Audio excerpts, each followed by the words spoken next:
That's what the maneuverability excavators are doing. But it's so dangerous that nobody wants the operator to be present. That's why such an augmented reality system of gravis comes handy. Now let's talk about the M5 here. The M5 is giving you a lot of examples why leaders, but we are the system leaders, innovation leaders with these excavators, the walking excavators. Why would you need a walking excavator? Let me tell you the story about the invention. 60 years ago, roughly, an unknown excavator operator figured, why are we still driving up the mountains? Why are we crawling up the mountains? No, in Switzerland we are climbing and walking up the mountains. Why don't we take this concept to the excavators as well? Because where every other excavator cannot go any further, that's where amazing work steps in.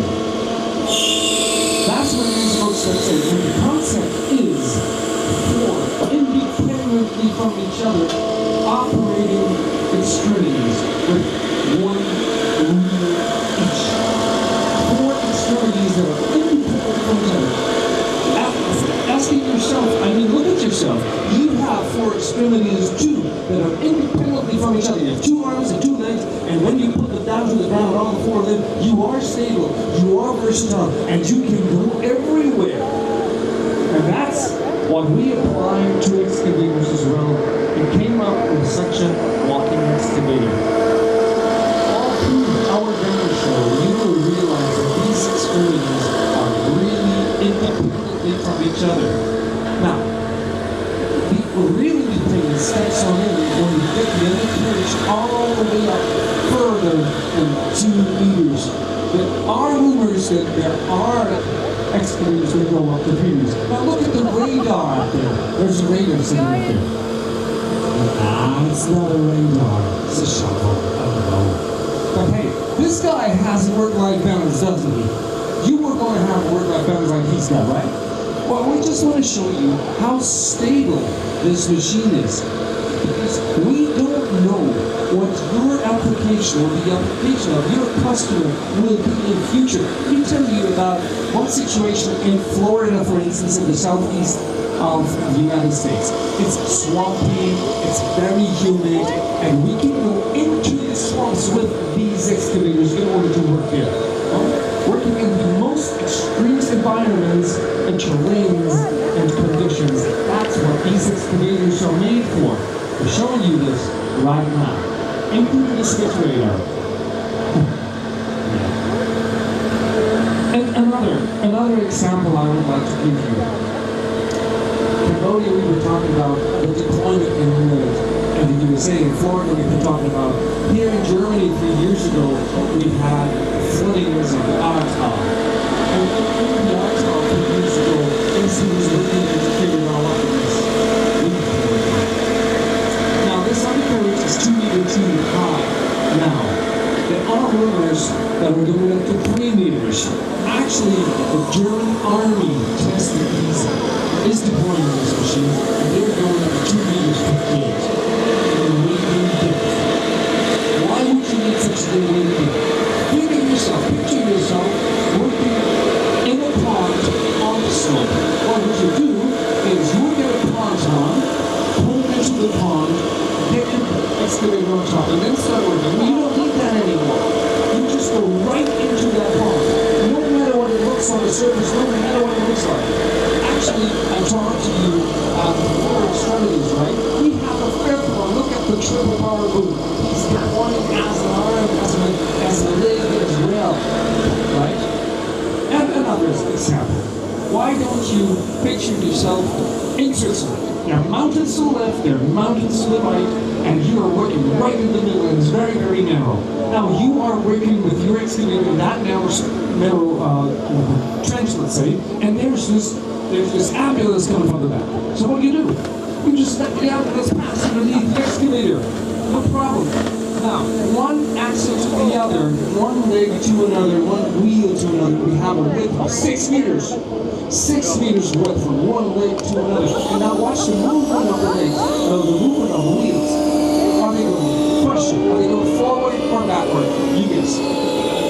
You can't guess. I know. Because separately is differently. One's going forward, one's going backward. Vice versa. Huh? Why would you be one going forward? Why would you go with one leg backward? Why would you do that? We get to that. We will get to that later. Why would one wheel go forward and one backward? We will get to that later. The thing is that this excavator is stable, durable, working in whichever conditions that are thrown at you or your customers.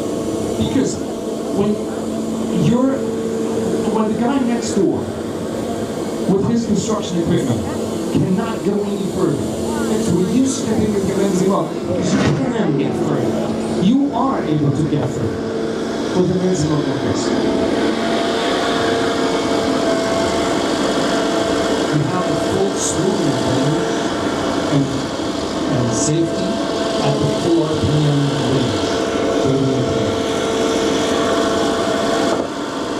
I was talking to you about, I'll give you that example of the Swiss Army knife, versatility, the safety of the Swiss banks applied to this excavator as well. But let me give you another example for deployment for an application. In the forest on the slope, not the flat forest, the forest in the mountains, in the hills that were like the country that we were coming from. Those mountains with the forest. What would you have to do to work inside of that forest? You would have a caterpillar or a excavator to clear it all out of this, and then you get your forest area in order to work. You don't have to do that anymore. You see what happens?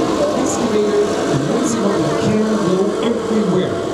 Everywhere. No matter which obstacle might be thrown at you. Might it be a truck, a large one, or might it be a stone, a large one like this one we have right here, or might it be a trench, a fence, or whatever is there. You just, and that's the concept, you just step over that obstacle like we are showing you right now.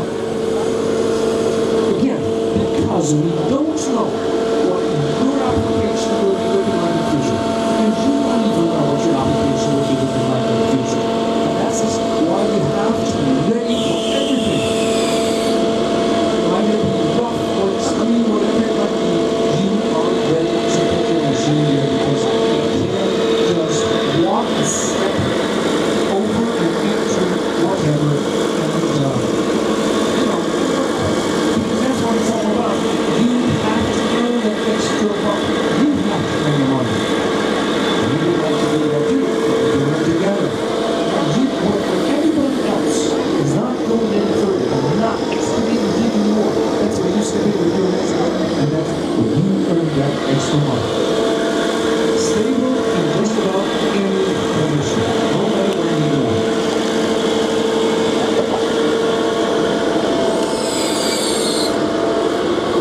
Driving range of this excavator is extremely narrow. Because we have these four wheels working independently from each other.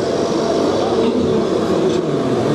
And so, this machine, we narrow them to each other in order to have a really good sense of a narrow circle to walk into work.